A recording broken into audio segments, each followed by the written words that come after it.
Funding for the Our Town podcast is provided in part by the Minnesota Arts and Cultural Heritage Fund and the citizens of Minnesota, and the members of KSMQ Public Television. Thank you.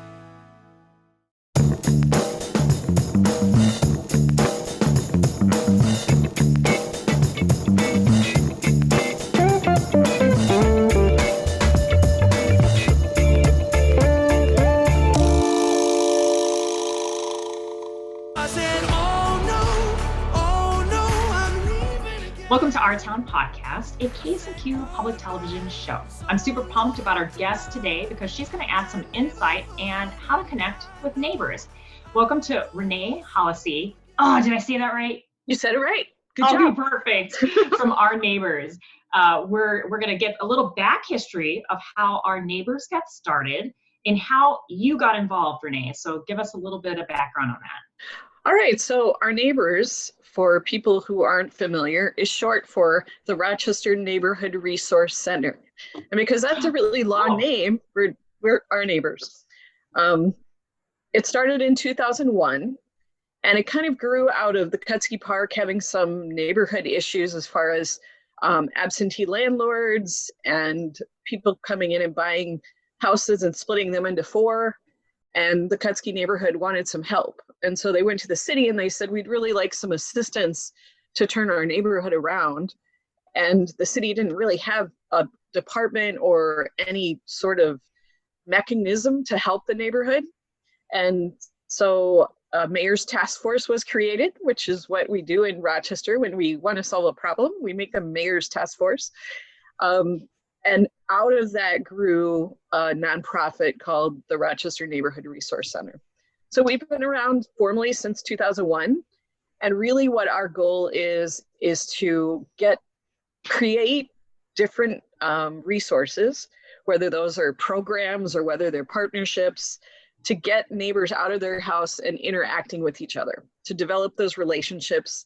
If you know your neighbors, your neighborhood is safer, you're happier where you are. Anyone that's lived in a neighborhood that really felt like, I love this neighborhood, like knows all the good things that come out of knowing your neighbors.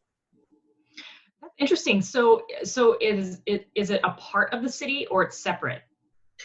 We're funded by the city, but we are a nonprofit. Okay. We partner a lot with the city on different entities, and I help with different city efforts like in development and things like that. So it is a very close partnership, but we are an independent entity. And you've been involved for how long? This is my 17th year. Wow. And actually, I have to share, René, you and I have some back history because we used to work together. A really long time ago. Oh, really long. In fact, when I first moved to Rochester. Me too. Yep. Yeah. And so it's just really nice to be connected with you right now doing this. So with the COVID-19 pandemic, obviously you're at home, I'm at home, working remotely, trying to, ensure that social distancing, helps with kind of mitigating that spread. Mm-hmm. It's kind of added some challenges for connection, especially with neighborhoods and that sort of thing. What is RNeighbors doing to kind of help manage that so that people don't feel incredibly isolated during this time frame? That's a really good question. And if you would have asked me before this pandemic what neighborhoods' roles would be during the pandemic, I don't think I would have had a concrete answer for you. And I would have maybe thought that my job would have become really dull. But it's kind of been the opposite. I bet. And coming through it and seeing the innovation and the creativity that our neighborhoods have had, I'm just really proud of them. Some things that RNeighbors specifically has done, we created a morale booster grant, which is still available. And if people are interested, they can check our website out. And that's just a $200 grant to do something that boosts your neighborhood's morale. And the submissions that we've gotten have been so creative. Like one was for a petting zoo parade. So we decided instead of the petting zoo with COVID being a little, talk to public health, they were like, oh, maybe not petting, but they're going to have an animal parade. So like llamas and different types of petting zoo animals the kids can look out and check out on their driveway. A backyard, one neighborhood is having a backyard concert, and their homes all kind of butt up against each other in a cul-de-sac. And so the musician's going to sit in the middle and play, which is great. Fernando, he's like local Fernando, legend. where's this one going to be at? I'm going to need Love to show him. up. And then let's see what else. I wrote them down. Oh, the manor is doing a scavenger hunt, and it's going to be a week-long scavenger hunt with clues all over the neighborhood that kids and adults, I think there's different age groups, and then they use the grant for purchasing gift cards at bordering neighborhood small businesses. Oh, that's nice. So there's kind of a altruistic community engagement component to this. That's outstanding.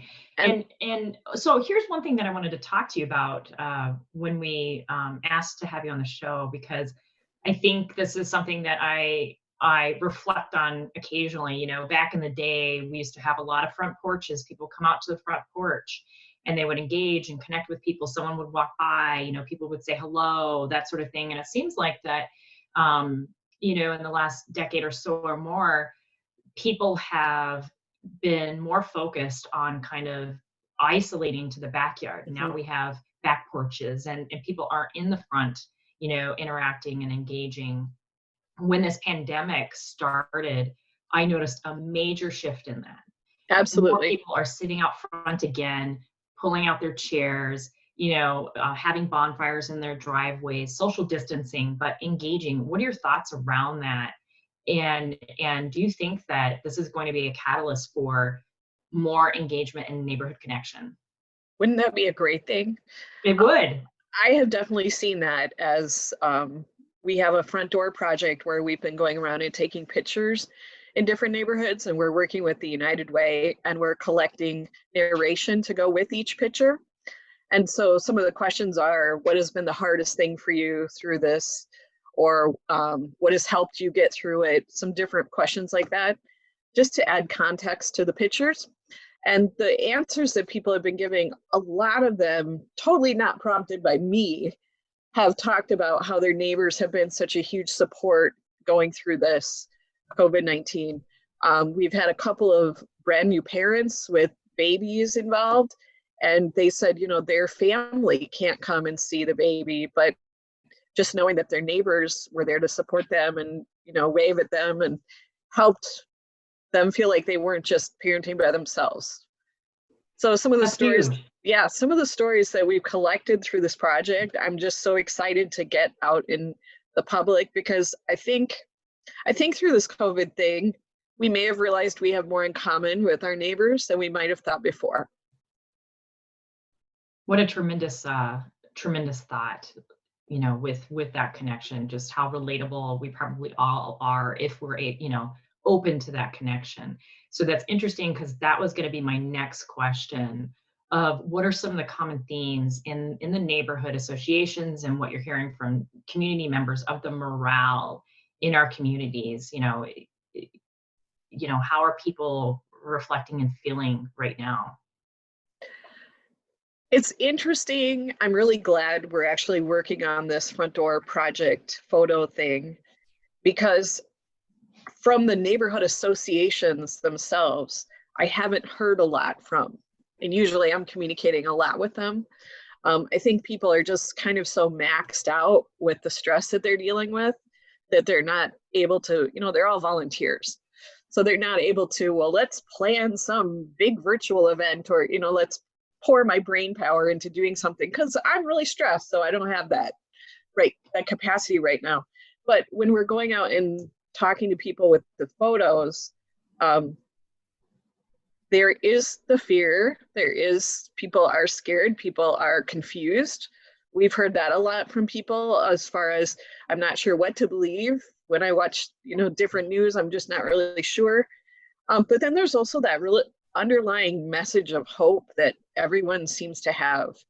I've just been really surprised by that, and really, it makes me proud to live in this community, because I feel like a lot of the messaging has been, we're a team, everybody's maybe not playing exactly on the same field, but we're going to get through this together in some way. And when neighbors support neighbors and look out for each other, I think we can make it. We'll make it. We interviewed a senior citizen, delightful lady, had lived in her house 35 years.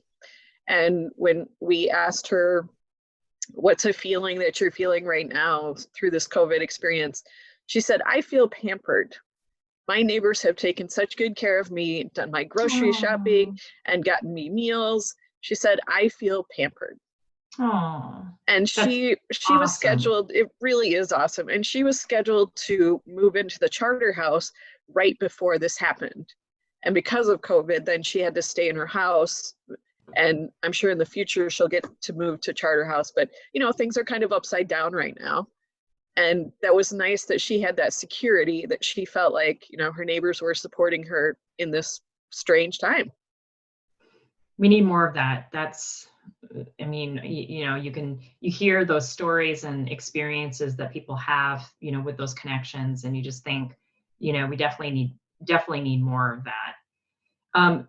In the face of the pandemic, are there different ways that you're operating Our Neighbors? Are you using a virtual platform for connection, or social distancing? Is your strategy a little different now? That's a really good question. I think it's really kind of changed our organization in different ways. One example is I think we may switch to quarterly board meetings instead of having monthly board meetings. I think probably for this first 6 months or whatever, we'll do virtual Zoom meetings. And then I'm in talks with the mayor. We have a council of neighborhoods that is a group that meets quarterly. And it's all the neighborhood leaders in Rochester, and the mayor fields questions with them. And we usually have a speaker from Public Works or Park and Rec or something like that that will come and talk to this group of neighborhood leaders. And I think we're going to try doing that virtually. I'm not sure how that's going to work, because that's, like 30 people. And I think with all the Zoom meetings that we've done, like 5 or 6 is manageable, but once you get like past 10, it's kind of hard to. It's utter chaos. It is. And it's hard. What I do really is that engagement and really hearing from people. And so I struggle a little bit with the online platforms, but we're going to make it work. We're going to, one good thing about us being a nonprofit and not being part of the city is we can pivot and we can, morph and adapt. And I've really been thankful through this COVID thing that I have a creative board, and I have a board that's willing to, let's try that. Let's try, sure, you want to do a photo project? Let's try it. And so we were able to use funds we usually do a street mural. We have 4 different street murals. And so we have that budgeted for that paint. And since we won't probably be able to do those this summer, we're using that funding for the photo project. So it's not only employing Fagan Studios as doing the pictures, so it's giving him a little work at a time where he isn't working.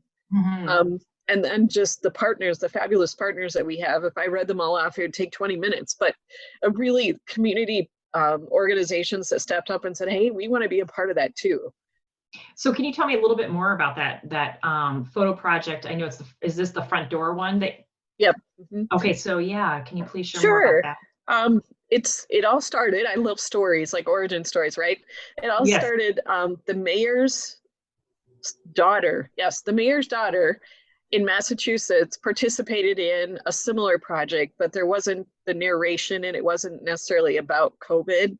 It was a photographer that was going from door to door and taking pictures on the front step. And the mayor said, of families, people, residents. The mayor sent me a screenshot of her daughter's picture on the front porch and said, hey, this is kind of a cool idea. And so I was talking in a Zoom meeting to Karen from the library, and Karen said, I really feel like we need something to knit our community back together after this is all over, because we're all separate right now. And how do we get back to feeling like we're a part of that community? And then that conversation just grew. And so we're basing it, and I always feel like I need to give a shout out. So the Front Steps project in Needham, Massachusetts is what we kind of modeled it after. But then we added in the getting the historical narration. So in 10 years, when people look back on this time, we can have that narration, so we can hear about the lovely lady that felt pampered by her neighbors. And the introvert that talked to us, he's a sheet metal worker, and so work for him really hasn't changed. And he's an introvert, and he's very, very happy right now. He said his life hasn't changed much, but the one thing he wants to do when this is over is he wants to go eat a burger downtown. Oh. And that was like, he's like, I don't care if I have to wait in line. I don't even care where it is. I just want to go out to dinner and have a burger. So, we all have something in common when it comes to this kind of stuff. Absolutely. I'm feeling that on so many levels. I think I'm an extrovert, and so being home and confined. Extrovert. Yeah. Me being home confined has been a real struggle, because I get energy from being with people. And so that has been a challenge, but at the same time, I've been intentional with my interactions, making sure like this podcast is such a joy to do, because I'm able to connect with people in the community. So, which gets to my next question. People are bored, René. I heard they're getting bored. Although they're doing projects, they're doing home improvement projects, they're doing these, a lot of people are baking. In fact, I just got a professional stand-up mixer, so I can, because I have, this time now. And I've even resorted to TikTok. That's how bored I've become. And TikTok can really, really just suck you in to watching videos. It's hilarious, actually. It's such a great outlet. And there's such a variety of different creative things that people are doing and that sort of thing. Do you have recommendations for people in the neighborhood that can do virtual things and connect with their neighbors? I think we've seen some of that nationally, or even across the world. People sharing their instruments, like if they play the violin, go out on their front porch and play the violin. Neighborhoods having kind of happy hours on their porches, even though they're still kind of far apart, but they're all having a cocktail together. Things that I've loved when we've been walking around for this front door project is we had one family talk about how their grandma lived behind them, several lots behind them, and they figured out that they could do flashlight codes to her at night. So through their back window, cool. They kind of just like check on grandma and make sure she's okay, and they have some little code they set up. Another neighborhood had set up a Sudoku, like a chalk Sudoku on the sidewalk. And so people fill it in as they walk by, and every day they kind of refresh it and change it. And so that was kind of fun. That's a great idea. And then I've seen hopscotch, people putting that. Have you seen the one where this lady puts a sign out and suggests how people should walk by her house, either like a robot or something like that? That would be neat for people to do in the community as well. Yeah, and walking around for the front door project, we did see a couple of those, the silly walk signs. Yeah, that's what it is. Yeah. And another thing that I'm a big advocate for with Litter Bit Better, and we did postpone Litter Bit Better, but people can take a walk and just take a Walmart bag or Target bag and fill it up with litter as they go. That makes an impact. That's a great thing to teach kids. It makes an impact in your neighborhood, and you're going to walk anyway. So why not pick some stuff up while you're doing it? Yeah, and there's limitations in the community right now. Trash cans are not out. They're conserving cost and budget, and that's a really good idea to just bring a trash bag with you. And if you see something, be proactive and do a bit of kindness and pick it up. I think that's great. That's a great recommendation. What other events do you have in store for our neighbors currently? We're trying to figure out what to do with these front door photos. Like, we're going to put them on our website and we're going to put them on social media, but we'd really love to have some sort of community celebration or some sort of platform or place that people can come together and read through all of these different stories. We were really intentional about covering the diversity of Rochester neighborhoods. So we've taken some pictures in lower income neighborhoods. We've taken some pictures on Pill Hill. We've taken pictures of large families and single people, all ages, all colors. And I think as a citizen of Rochester, it will be a really rewarding thing to be able to look through the span of pictures and realize that we're a part of that community. That's really good. One thing that just popped in my mind as you're talking about, the diversity of the neighborhoods and what have you, is there something in place to check on neighbors that perhaps are elderly or more vulnerable? Is there, well-being checks? Are neighborhood associations implementing something to check in, since people are isolated, you're not seeing them out as often, obviously? Is there something in place in this community for that? We have some really amazing nonprofits in town that have stepped up during this crisis. Family Service Rochester is doing excellent work around seniors, making sure they're fed, making sure they have essential items.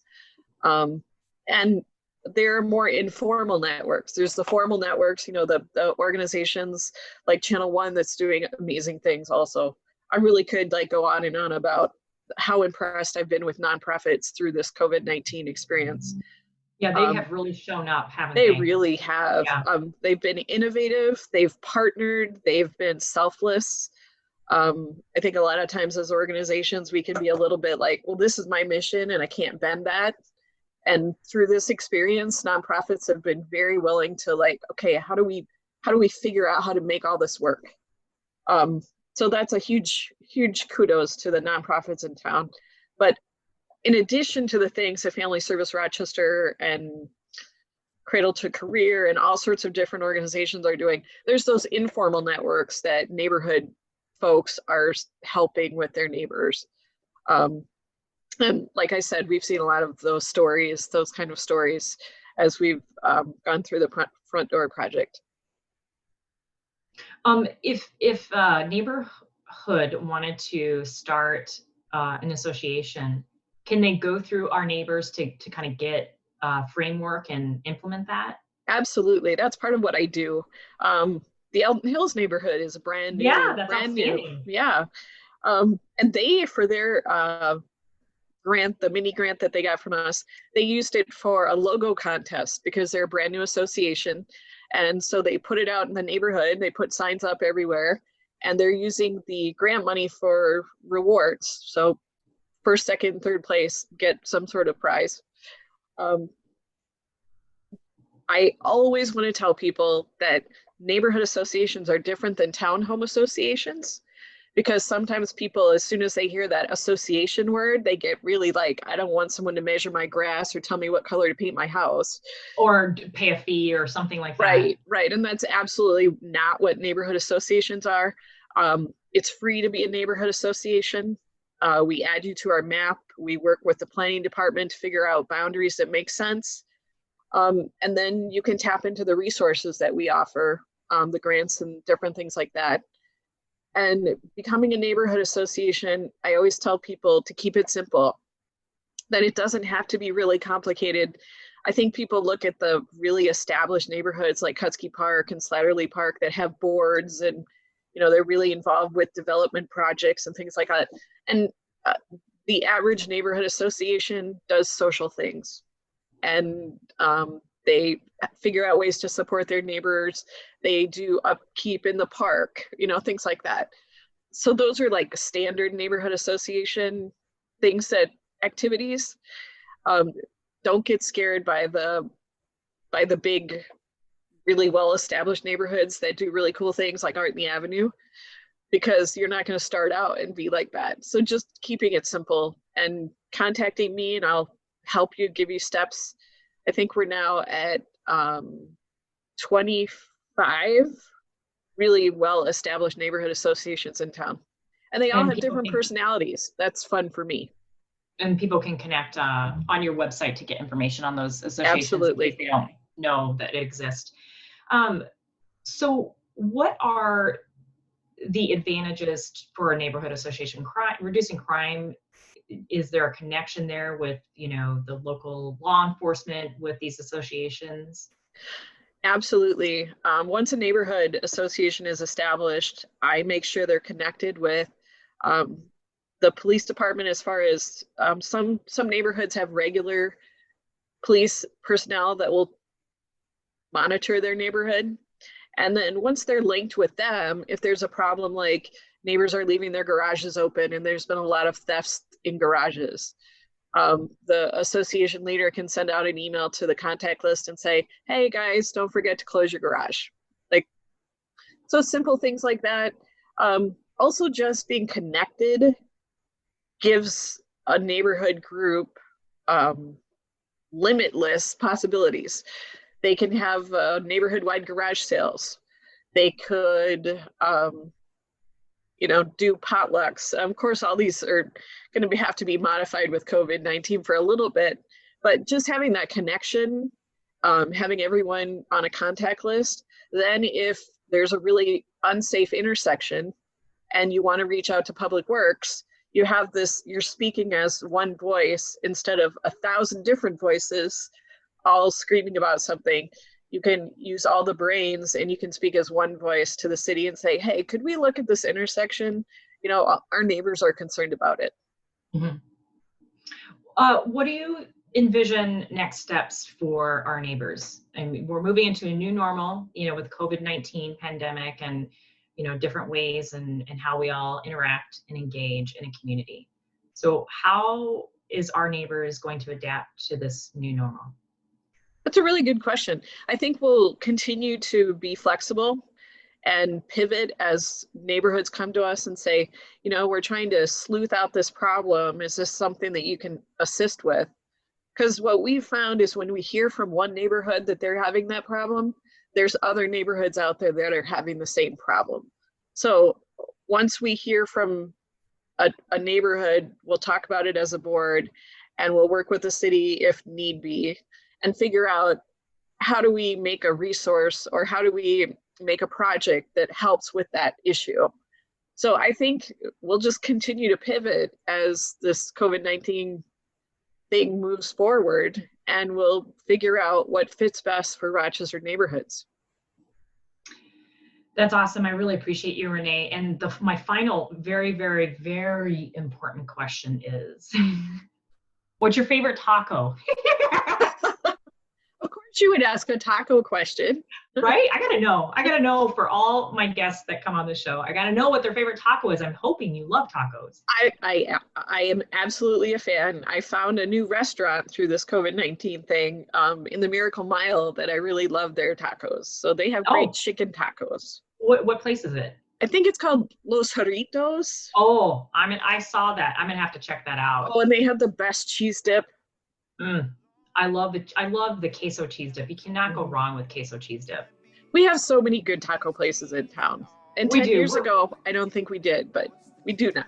Yeah, we're pretty blessed in that regard. Well, Renee, thank you so much for coming on the show. Thank you. I really appreciate it. And I'd just like to give props to all the neighborhoods out there that are doing really good work and supporting their neighbors. Well, you are a positive inspiration, and thanks for all that you do. Thanks, Danielle. Thank you so much for tuning into Our Town, a KSMQ Public Television show. You can check us out on anywhere you listen to podcasts. We appreciate you listening in.